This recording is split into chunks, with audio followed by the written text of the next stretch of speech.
Okay, so I'm gonna do another reaction video. So this is gonna be a reaction to SCP-096 versus Alternate Reality, SCP-3001 by SCP Exploration. Yeah, more SCP stuff. So, or as Billy Bob Tanley would say, more SCP drugs.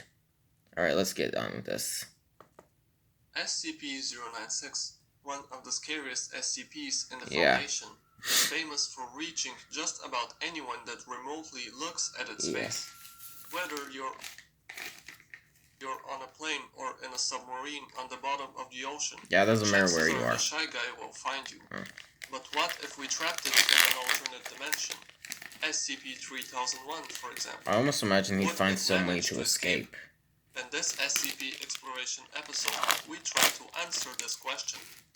Before we begin, don't forget to subscribe to our channel with notifications on so you don't miss any of our upcoming Exploring SCP videos, as soon we are checking out more interesting SCP-106 experiments.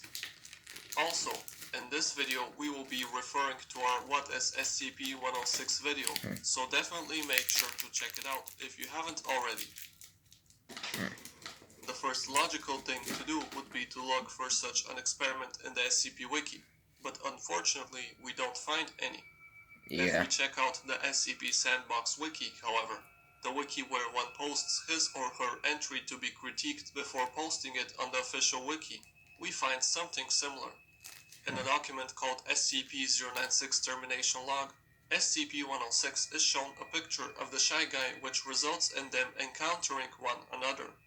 As expected, the old man drags the Shy Guy into his pocket dimension, and the two of them aren't seen for another 27 hours. When they finally return, SCP-096 is covered in 106's black mucus and appears severely injured. And even though this test is in the SCP Sandbox Wiki, and therefore isn't technically considered to be canon, it appears consistent with both SCP's abilities, so we find it believable. So what do we learn from this test? Well, first off, we need to say that, as discussed in our Who is SCP-106 video, the old man was originally a scientist called Dr. Scranton that turned into an anomaly while in SCP-3001. And because of this, we believe that his pocket dimension is either SCP-3001 itself, or is a very similar alternate reality. So without knowing it, we probably made SCP-096 go in and out of SCP-3001 during this experiment. There is one problem, however. SCP-106 is in full control of this pocket dimension, as stated in his wiki entry. Given that the two anomalies exited simultaneously, we can assume that the Shy Guy managed to escape as a result of SCP-106 bringing 096 out, and not because the Shy Guy managed to escape. And whether SCP-096 would be able to exit on its own is the question we are trying to answer in this video. We will have to begin theorizing, however, as once again the most interesting experiments haven't been conducted in the SCP Wiki. So first off, how would we get SCP-096 inside SCP-3001? Quite frankly, we don't have many options. The first one would be to once again use SCP-106 and hope that the old man decides to leave it inside the pocket dimension this time. And we would need to assume that 106's pocket dimension is in fact SCP-3001, of course. Maybe a bit too many assumptions for the SCP Foundation's taste. The second option would be to do this in the same way Dr. Scranton originally entered it. Problem is, this happened on accident and no one is known to have entered the red reality ever since. So I know I can get OBS to do these videos, but I prefer to do my videos like this. It's what I prefer doing, honestly. Stuff, so yeah. Well, hold on a minute. Alright then. So I just decided to eat my stuff. So how did the doctor get stranded in 3001's emptiness? Well, we can't know for certain, but Scranton was testing a device called the Lang-Scranton Stabilizer, when unexpected seismic activity damaged the machine. In SCP-3001's wiki entry, it is stated that this led to the creation of a Class C broken entry wormhole, and that such wormholes can be created by the aforementioned machine. So with a bit of SCP magic and a lot of engineering, we could theoretically be able to control the creation of such wormholes using the Lang-Scranton stabilizer. This means that if we situate SCP-096 in the same testing chamber, with a bag on its head, for example, I don't know what experiment they were doing on him, but transport they the Shy Guy supersized him into the a parallel lot. dimension.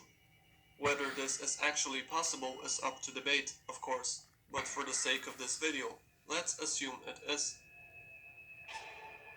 Now that we've successfully moved SCP-096 into SCP-3001, the first thing that comes to mind is to trigger it by viewing its photograph and see if it manages to return. The first question that arises is if the Shy Guy would even realize that someone saw its face, given that they're in different dimensions.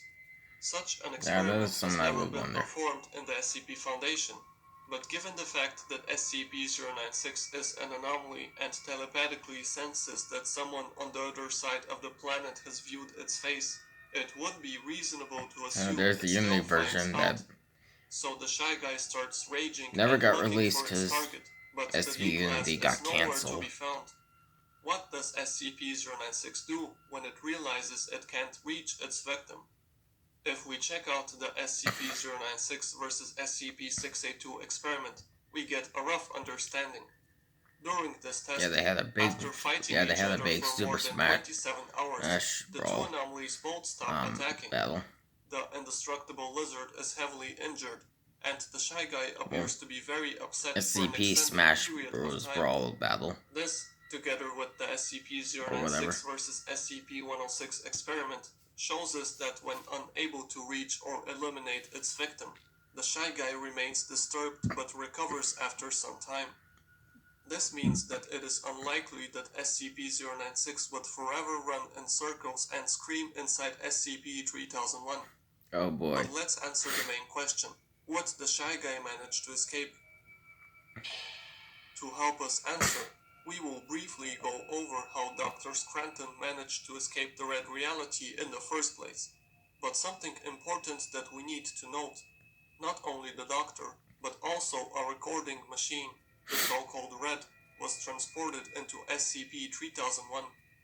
The Doctor first tried to find an exit by traveling in the same direction for months, but soon realized the pocket dimension is endless. His wife, Dr. Lang, that had worked alongside Scranton on the machine, continued their work on her own and successfully recreated a portal during a test. But as Scranton had long lost the recording machine on his quest to find an exit, he couldn't travel through the portal as it opened right where the portal that stranded him in the first place closed. Decades later, after having degenerated past the point of what we would call human, the creature, now called SCP-106, successfully created a portal back to the office where his wife worked, using the anomalous abilities it gained during its time in SCP-3001. So what does this mean for our SCP-096 experiment? Well, if the Shy Guy stays still while inside the pocket dimension, we could use the same method Dr. Lang used to return the recording machine to successfully return the Shy Guy into our reality. So we've created a complicated, unreliable method of temporarily containing SCP-096. But what if we leave it there? This leaves us with two scenarios. In the first one, SCP-3001's degenerative effect would damage SCP-096, but the Shy Guy would retain its properties due to its incredible resilience and regenerative capabilities, and due to the fact that, as far as we know, SCP-096 isn't capable of teleportation or reality-bending properties. This would mean the Shy Guy is trapped inside the pocket dimension indefinitely. This sounds like an excellent result, but the second option is the one that probably deterred the Foundation from attempting this experiment. Let's not forget that SCP-3001's anomalous properties turned an ordinary human into the feared SCP-106 anomaly. So if SCP-096 degenerates and mutates, just like Scranton, it would receive the same capabilities that SCP-106 possesses. Just imagine SCP-096, an entity that becomes unstoppable when triggered, that can also drag people into its pocket dimension and reappear where it wants to, that can degrade its containment cell, walk through walls, and sense when someone viewed its face. Combining SCP-106 and SCP-096's properties certainly sounds like an XK class end of world scenario. And this is exactly what could very well happen if we transported the Shy Guy into SCP-3001. So in the end, this experiment really goes have to show how retaining the Shy SCP-096-B, Guy in the red reality, something or that sounds so actually promising on paper, could lead 096-C. to devastating results. Good There is thing actually though, Five Council is very careful Gmod about the model of experiments it approves. This is the 096-B. SCP Foundation, after all. It's like a darker version of This concludes our theory on the 096 with some SCP-096 red on versus it. SCP-3001 experiment. So do you think the Shy Guy would manage to escape? Let us know in the comments below.